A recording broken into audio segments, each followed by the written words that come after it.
Hello, hello, and welcome to Saturday Soundbites. I'm your host, Veronica V. Sofer, and I am thrilled to be here with you again this week with another phenomenal guest. Here on Saturday Soundbites, we love to talk about all the things that make you successful in terms of marketing, public relations, advertising, branding, networking, and more importantly than any of that is mindset. Because we know that when you have the right mindset, you're going to be successful in telling your stories. So we'll go ahead and bring our guest on in just a second. But before we do that, we're going to take care of some housekeeping. If you are listening on the podcast, make sure you hit subscribe. We don't want you to miss any episodes of Saturday Soundbites. And if you are watching on Facebook or YouTube, drop us some comments, and my guest and I will be sure to get back with you. So we'll go ahead and kick off this awesome episode. I have the amazing Rachel Withers joining us. Hello, Rachel. Thank you for joining us. Oh, hi there. Thanks for having me. Really excited to be here today. Thank Oh, you. thank you. You know, we love talking about mindset on this show because we know that it drives our ability to communicate. So when this topic came up, I said, we have to have Rachel on the show. This is perfect. Oh, well, thank you. Thank you for that. I appreciate it. Really do. And appreciate You you. bet. You bet. So tell us a little bit about yourself before we start talking about the importance of burnout and mindset and how to manage your time. Tell us a little bit about how you got started in this space and all the things that make you an expert. Okay, well, I'll take you right back then. I actually trained and performed as a classical ballet dancer. So I was a professional ballet dancer many, many years ago now, seems way back when. And I actually left the dance world and I felt a little bit of burnout there. It's highly competitive, so we can talk about that as well. But I left the dance world and I became a mum, had a family, and went into real estate, into the real estate business, something completely different. But it was actually when I was walking my daughter home from school. She ran out of the school gates. She must have been about kind of 4 at the time. I chased after her and it was like, oh my gosh, I am absolutely exhausted. I'm not fit. I'm out of shape. I'd spent all my time looking after my daughter, my family, not putting myself first at any point. And I thought, I need to get back. So what I did is I started using my ballet techniques and I got myself back in shape. Other women then started to say, we love what you do. Could we kind of do classes? So I did classes, and then it evolved into my business called BalletBeFit, where I help other women build their own business using my BalletBeFit method, a group exercise method. From that, I realized that probably one of the most kind of blocks that they had when it came to really starting their own business was mindset. So I really went into the self-development. I got myself a mentor at Bob Proctor, Patna City, and I worked on that. And that's really how I got into kind of the arena of mindset and business strategy and putting all that together. And so it was really from kind of all those years ago, my daughter running out of the school gates. That's a wonderful origin story. And I love that you were able to take a skill that you trained at and use it as a way to really incorporate your growth and other people's growth, because not everyone would have the ability to do that. So the fact that you were able to take ballet and really turn it into a tool is fantastic, I think. Oh, well, thank you. Thank you. Mhm. Yeah, it was a passion of mine. And I think when we talk about mindset, I think you have to live from purpose. Mm. And if you're not living from purpose or your passion, I think you're not where you want to be. You're probably doing certain goals. I don't know whether that's in your career, your business, or whatever it is. You might have goals, but are they actually aligned with your purpose?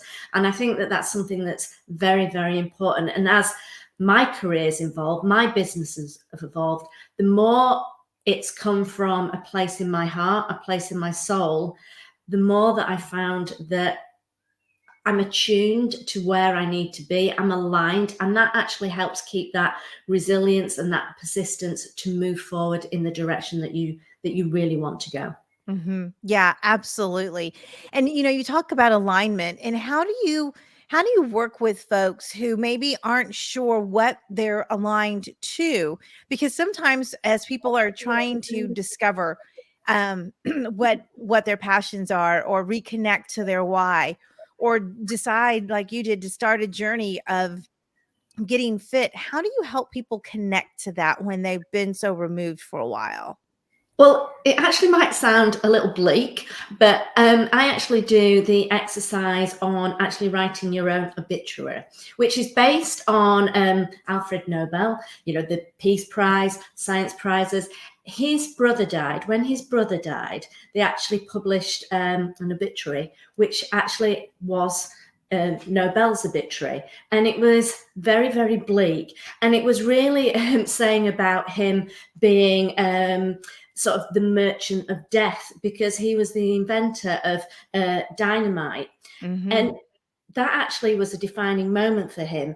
And it meant that he changed his career to be what he did, the philanthropist that he was. And basically, when you write your obituary and you read it as it is, look at what's kind of not there, that's missing for you. Then write your obituary, say many years in the future. Really think about what do you want to achieve? What do you want it to say about you? And it only needs to be 250 words, something like that. But then review it, read it.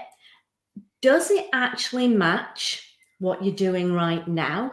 Does it actually align with your goals right now?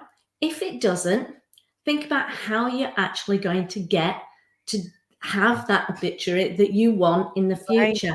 Right. And that's kind of, I think I really use that with and I work with women mainly, but I use that to help them find their purpose, to find their calling, because it can be quite surprising. As to kind of, when you read it, I'm not doing any of that.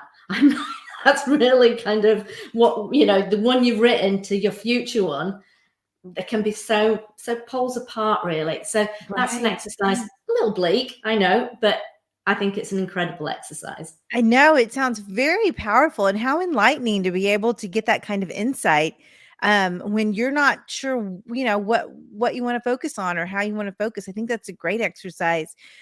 So we talk a little bit about mindset. And I think sometimes when we find what we're passionate about and we make that commitment, then we go full force. And then sometimes we go a little too far and we're exhausted, like you said, and the self-care is out the window. How do you address burnout with your clients? I think it is important to look at what you are doing. Look at your diary and prune it. Prune what isn't necessary to take you to where you want to go. Take it out. I think we've become a culture where we actually think, if we're saying we're super busy, we're super this, we're super my diary's packed, it's not productive, and it isn't going to help you get to where you want to be. So prune it and actually think about the 3 things, the ultimate goals that you've got, 3 things, 3 actions that are going to take you to where you want to be, so that you have the most incredible year, whether it's this year or next year. So I think it's about pruning and taking action. You might have to break down those 3 actions that you need to do into smaller steps, and that's important for your time management. But really look about what your diary is and what is necessary and what is unnecessary. And I think that can help to kind of manage your time a little bit more. I think also that you should make time for yourself. As I kind of when I was a dancer, and then when I was a mom, I try and fit so much in, and I got kind of burnout, and I never found that time for myself. And I always, I'm a firm believer, if you're in service industry, whatever you're doing, how can you serve others if you can't serve yourself? Whether that's in your business, customer service, or that's even at home, in relationships, in family life. So make time for yourself. Absolutely, 110%. And I think a lot of us say we do, and then when you look at your calendar or your diary and you take a look at how far you've extended yourself, you realize the things that you're doing are not in alignment to that self-care regimen that you keep thinking or saying that you're adhering to. So I love that advice. Let's talk a little bit about time management. I know that's definitely a struggle for entrepreneurs and for folks trying to balance full-time jobs and side hustles and family. How do you coach people up with time management? Well, I call it kind of the interval training method, or the Pomodoro method, which is really kind of think of a task, write down the task that you need to do and set a time for them. And I like to set 45 minutes. I know the Pomodoro is 25 minutes. Set that time for it. Do it in that time frame. At first, you actually might not be great at figuring out that task, how long that task actually takes you. But look at that and analyze, are you actually kind of over enthusiastic in terms of how much time a task takes, or are you thinking you can do something in 45 minutes and actually it's an hour gone by, or it's an hour and a half? So start to work out as well how long tasks take you. Have a timer, use that timer, and then take breaks, because we become counterproductive anyway if we don't take breaks. We just kind of become all foggy and we start to drift, and then we're not productive. So I like interval training, and stack up, kind of 4 tasks that you need to do. Take a 5-minute break in between, stack them up. Don't go much longer than 2 hours. And then have a really nice break. Get some fresh air. Just do, or whatever it is that just means that you have a proper break before you start again on the tasks that you need to do. For me, I like to write everything down the night before, or just check my diary so I know kind of what I'm needing to do, just so that I know I'm completely prepared for the next day. Mhm. Yeah. No, those are all really great tips. And I love the idea of chunking your time. I think that is probably going to be the most immediate way that you can start seeing some results when you are focused on your time management and focused on setting those boundaries for yourself, because you oftentimes, especially the people you work with, we're juggling household responsibilities as well. So I like how you balanced, or you talk about balancing that in the day that you have set aside. Absolutely. And I think what we said about, I mentioned about pruning and the 3 things ultimately to get to your goal. But it's also, there's the 80-20 rule. And I think you need to look at what is productive, whether that's in your business, in actually kind of the tasks that you're doing. Do you need more is it customer focus? Look at the customers you have. What demographic are they? Look at what is productive for your business, or even in your kind of your daily life, in terms of what's productive if you're needing to do something around kind of the household. What is it you need to do? Do you need to focus on the cooking more? What is it that needs to look at what is needed to really help focus you in the directions that are more productive for you?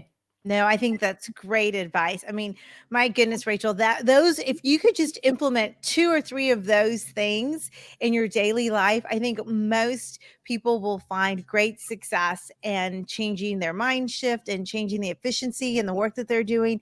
And I think you can actually probably get time back in your day when you're focused on that. Yeah, I think absolutely. And I think if you really are kind of looking at what is productive, you're focused on chunking. And also, I think it's important to make sure that you're in the right space and the right environment. And when we work from home in the way that we do now, have you got all those? Are there the distractions? Are they all the devices? Is the TV on? Is kind of what's happening there? Just take them away so that you can channel your energy in the right energy and make it a nice, comfortable environment. Because when we talk about mindset, the more comfortable your environment is and tuned to exactly what you're focusing on, then you're going to get more from it as well. Absolutely, 100%. Rachel, these have been fantastic gems of information that we need to keep in mind as we're moving forward. And I want to know how people can connect with you. I know our listeners are probably really excited about the things that you're sharing and they want to learn more from you. So, how can they do that? Well, they can connect with me if they can just go to my website, rachelwithershq.co.uk. I've got a nice contact form on there. Just click that contact form and we'll reach out to you. Or just check me out on Rachel Withers HQ on Facebook. Send me a message. I will reply. And I'm here to really help on business strategy, mindset, and really getting you from where you are right now to where you want to be. Oh, I love it so much. And don't worry, listeners and viewers, we will have the links in the show notes. So make sure you connect with Rachel. It has been a pleasure having you on the show. I enjoyed our conversation so much, and I appreciate all the great advice. No, well, thank you. Thank you for having me. Really appreciate it and appreciate you. Thank you. All right, everybody, make sure you connect with Rachel Withers. Her contact information will be in the show notes.